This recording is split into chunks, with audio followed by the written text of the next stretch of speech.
South Park's latest special skewered Disney for its recent box office slump, accusing the studio of lazily recycling the same ideas except with diverse casting.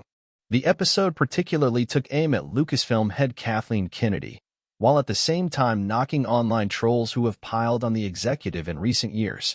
The result has caused right-wing celebrities ranging from Elon Musk to former Mandalorian star Gina Carano to weigh in. In the 47-minute special, joining the Panderverse, which premiered on Paramount Plus on Friday, Cartman begins to fear he's going to be replaced by a diverse woman. "I had a dream I was replaced by a diverse woman," he cries. "Only this time, it wasn't me. They were taking all my favorite people and replacing them with diverse women who complain about the patriarchy." And Disney stock keeps going down and down. Being replaced is exactly what happens when a portal to the multiverse opens up, which replaces him with a black woman while sending Cartman to a universe populated only by women of color. Cartman's friends complain about the new Cartman, saying the switch doesn't make any sense, to their PC principal, who accuses them of being intolerant. "If you don't think Eric Cartman can be a black woman, then maybe the problem is you," he says. "You probably don't like there's a black Spider-Man," to which the kids retort, "No, Miles Morales is sweet. That's a whole constructed thing with its own character and narrative. This is just taking the same old Cartman and putting a black woman in it." The story then shifts to a meeting of Disney executives, where CEO Bob Iger is irate. "We don't understand it, sir," an executive tell Iger. "We keep making the same movie over and over and pandering to everyone, but suddenly it's not working." Iger replies, "Then we've got to pander harder." It turns out the multiverse rip was caused by Lucasfilm's Kennedy, who tapped into a secret Disney artifact, the Pander Stone, which the studio has been using to remake the same ideas over and over in ways that try to appeal to the largest audience possible.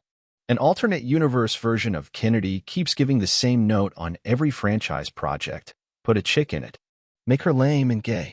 When Cartman eventually meets the real Kennedy, she points out the overwhelming amount of backlash she's received for her well-intentioned efforts. Then came the hate mail, ugly letters from racists who couldn't stand that some of the Panderstone's rehashes had diverse women characters in the lead. "I decided I would make movies that fight all bigotry in our society. But instead of doing the real work, I instead turned to the Panderstone. I was fighting with the wrong tool. All I ever wanted was to make great entertainment. But as soon as you start getting piles of hate mail, endless messages calling you the C word, you can't think straight.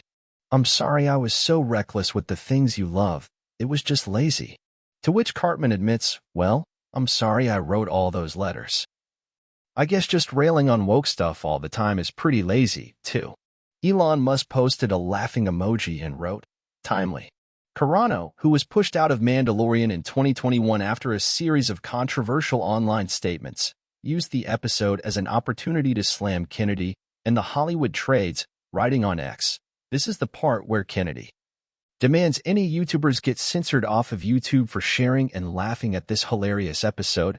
She'll have YouTube disable the thumbs down option because of the ratio she'll receive.